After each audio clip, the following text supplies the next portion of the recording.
This is ends of the world. First, there was the wind tearing apart the walls, winnowing my family until I stood alone, father and mother utterly changed and separate. Then the fire, the orange sky. I chased down every trespassing cinder. I was fierce then, working all night to rebuild your form, though it crumbled with every breath. By the time the flood came, I was clinging to everything. The broken dish, the clock that ticked only on its choosing, as though any of it could have been a raft. And after, in the swollen house, the mirrors shattered, the books become pulp. I sat in my rags, sifting sodden piles, far, far from the freshening air, still seeking love in all its ruinous weather. I was reading the journals of Sylvia Plath earlier this year, and in them she writes about a panic bird sitting on her heart. This is about my own bird. You raise your voice, and I am a child, holding my panic bird on its string, feeling bumps on my skin that a hovering wind has lifted. You are just angry, but I am in the moment before the sky falls or the fist. I hold my own hand. I walk myself back behind the wall. The panic bird cannot be seen. She gives to you a calm shell. Whatever is to come, this is all that you will master. It's never what any of you want. My father would try to smash his way through it until the blood ran red as a stoplight, blind-eyed and hearing only the rushing of his heart. I was never there. His wife would rather dismantle, taking one screw and then another, while I stood on the linoleum, not even allowed to raise my hands. She would tire before she could find them all.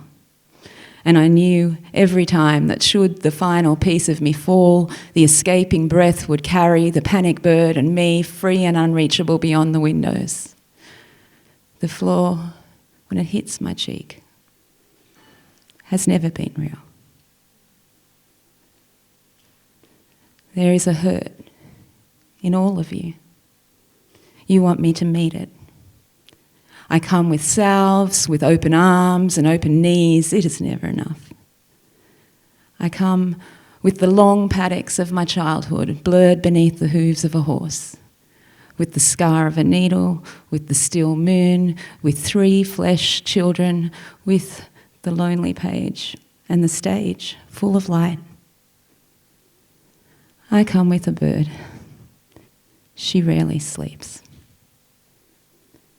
If you would love me, you will feel her watching, might hear her stirring beside you at night. Sometimes you will taste her on my mouth. If you would rage, I let her out. Her wings take up the air in a rising flight of me. And you can shout and search the nest, but I am an open cage, a quiet tree. When the sirens fade, in hours or years, only then I call a home to me.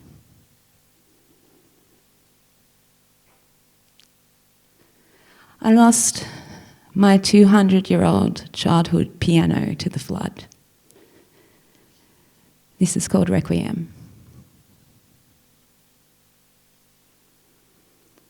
If I could, I would sit down and play something in a minor key. Fingers waking the notes while my foot lifts the dampers. This ache given breath in the cold, dim room. I cannot play. The piano is gone now. My only keyboard has letters to arrange into lines, but the weight of the need for meaning. I have no strength for that. My hands want to drift, want to set my mind free from the price of all this definition. I want to play that I love you and hate you and never think of you at all. That home is somewhere never found, and the loneliness is so wide that a life is not long enough to cross it. I want to play that my heart is a room without a key, that my mouth has been shaped until it cannot speak, that my body is fading. I want no body, only feeling flowing easily through my fingers. It rains. 2 words. It rains more. My hands are full of liquid, seeking egress. The sky is a river I cannot hold back. I want to play the way it came for us. The way it took the books, the cupboards, the neighbours. How it shattered the tank and swallowed the goldfish back into its cavernous belly. I want to play a plain of brown water, deep and rolling beneath a helpless staccato of rooftops. An allegorissimo of everything hauled from the rising, a crescendo lit by discordant chords of panic.